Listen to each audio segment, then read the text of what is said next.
We're kicking off the day with a couple of showers all out ahead of our cold front. I'll time out the rain over the next couple of days and talk about how the weekend looks as we get closer. That's coming up.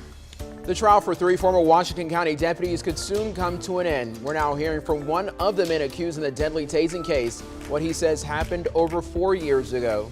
Plus, new trash service provider coming to Macon Bibb, and this one has a Central Georgia tie. What you need to know about pickup. Well, good Thursday morning. You're taking a live look over the city of Warner Robins. You can see some cars moving along there on Watson Boulevard on this Thursday, October the 21st, a.k.a. Baby Friday. I'm Wanya Reese. And I'm Caitlin Hegg. Definitely something to be celebrated. Oh, yes. And as you head out the door on this Baby Friday, it feels so much better outside this morning.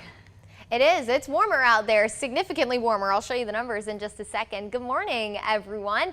You also are going to want to not only pack maybe a light jacket, but also the umbrella or the raincoat, because that serves us both, doesn't it? Because we do have a little bit of rain out there for the start of the day. Warner Robins, one of those spots that did have some passing showers roll through. Temperature at 59 degrees, definitely warmer than the 40s we were starting at over the past couple of days. You see a few people making their way out and about this morning already. If you're about to do so, here's the current temperatures area-wide. Generally upper 50s and low 60s. We're at 60 in Macon, 59 in Cochran, 64 in Montezuma, 61 in Thomaston, and 56 in Eastman. Look at the temperature difference, 8 to 14 degrees warmer. That's thanks to some extra cloud cover that's built in, trapping the heat in from yesterday. We also have wind coming out of the south, so that's pulling in some warmer and more moist air, so you'll notice it's a little bit more muggy out there. We do have some rain rolling in from the west. It looks like Bibb County getting most of the rain, also parts of Twiggs County. This is all fizzling apart, but we will keep the chance for on and off showers ahead and along our cold front. I'll time all of that out for you. That's coming up in just a few minutes. Well, thank you, Courtney. Jury selection continues for the Ahmaud Arbery trial as day 3 wrapped up on yesterday. Father and son Greg and Travis McMichael, along with William Roddy Bryant, faced murder charges in connection to Arbery's 2020 shooting death. They've pleaded not guilty. Attorneys are questioning hundreds of people in Glynn County, trying to pick out 12 jurors and 4 alternates. Overall, they could be choosing from a pool of 1,000. That's how many were summoned as possible jurors, with 400 of those on standby to report if needed. Jury selection could continue past the 2 weeks that was previously expected. And the trial in the deadly 2017 Washington County Tasing case could move into closing statements soon. The judge told the court the presentation of evidence should be done by the end of today. Former deputies Henry Lee Copeland, Michael Howell, and Rhett Scott face murder charges in connection to the death of Uri Martin in 2017.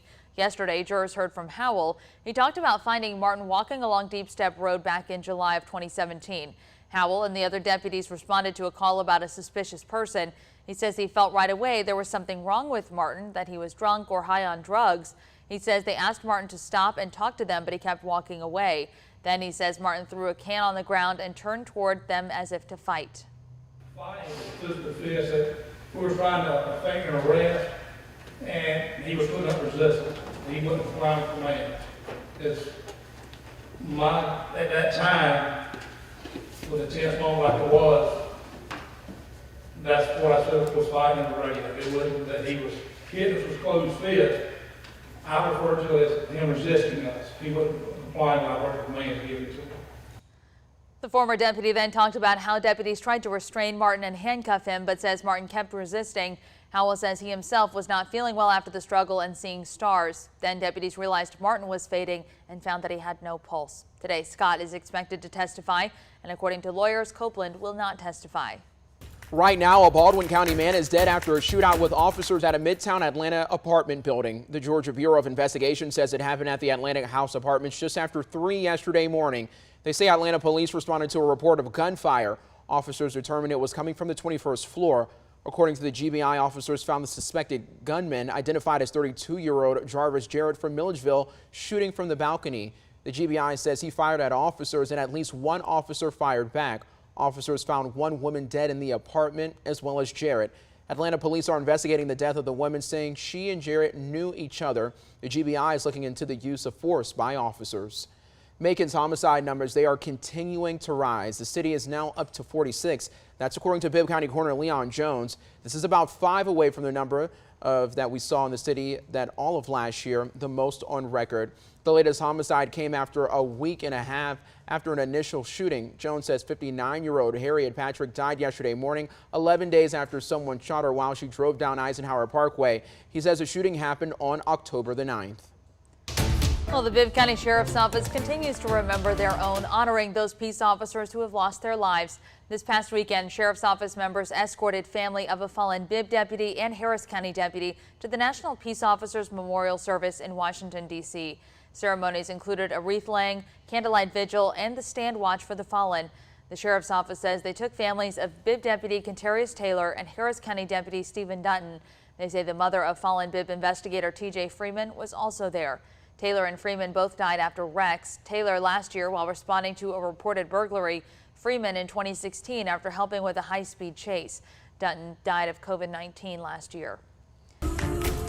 In other news this morning, you can now write down who will soon handle trash pickup in Macon Bibb. The new solid waste service provider will be a company right in Central Georgia's own backyard. That's right. Starting in January, Dublin company Ryland Environmental will pick up residential trash and recycling throughout Macon Bibb. But you may notice the new logo in your yard as early as December the 1st when you get a new trash bin.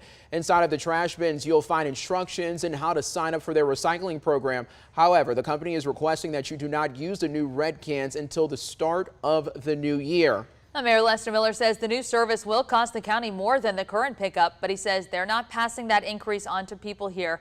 He says the county government will bear that extra cost.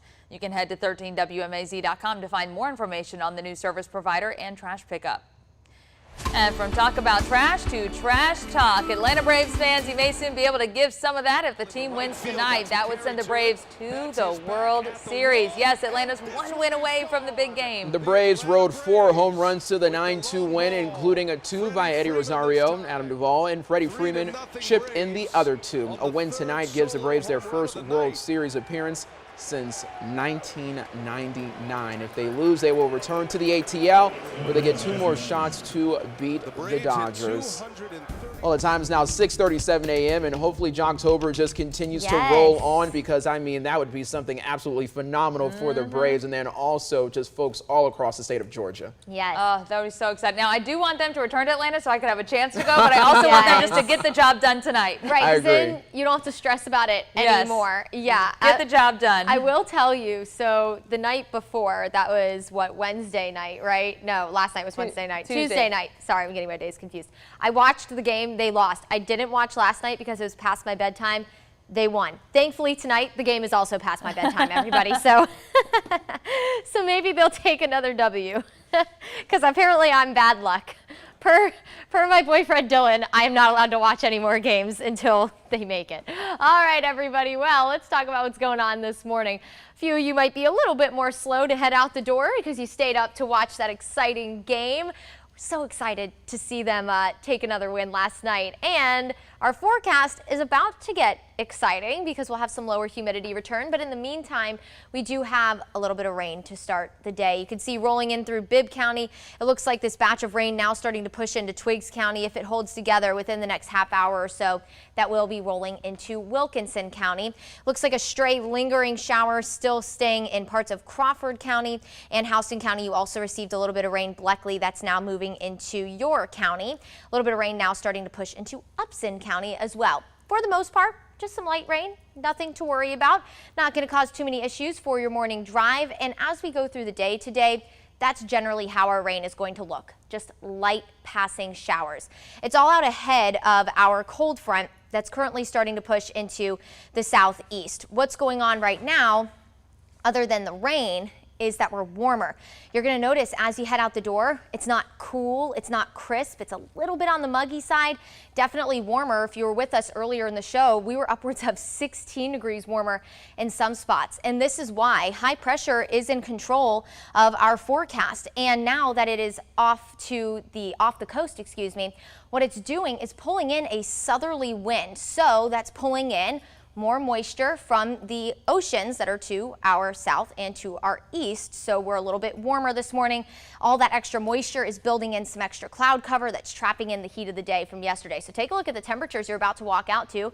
If you are, of course, about to head out the door, upper 50s, low 60s, 59 in Warner Robins, 60 in Macon, 55 in Gordon, and 64 in Montezuma. As we go through the day, just expect on and off again, light showers. It'll all move in from the west out ahead of our cold front and push off to the east. So at 2 o'clock, as a lot of you students are heading home from school today, you might run into a little bit of rain, and same for that drive home as we wait for our cold front that isn't going to cool us down, unfortunately, but it will bring us some rain and maybe a few storms come early tomorrow morning. Here's 4 o'clock. Notice maybe some heavier downpours, a few embedded rumbles of thunder. No severe weather yesterday. If you were with us for the 5 and 6 o'clock show, you saw that we had a severe threat for parts of our northern counties. That's not the case anymore.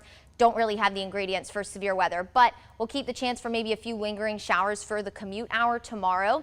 Front will pass as we head into the afternoon, and while our temperatures aren't going to drastically drop, our humidity is. So the next couple of days, today and tomorrow, as we wait for our front, it's going to be just a little bit on the muggy side, so not super comfortable. But notice as we head into Friday evening, here's 7 o'clock. So for football games, the humidity is going to start to drop. It's going to be a really comfortable evening and comfortable start to Saturday. Temperatures will be in the 50s with low humidity, but notice the afternoon temperature still going to stay in the low 80s. As we head into next week, models are finally in a little bit of better agreement on our rain chance for next week, and it looks like we could have some cooler air usher in behind a weather system that's not going to completely push through the area, but it does look like it'll at least put us back in the mid 70s and offer us a rain chance.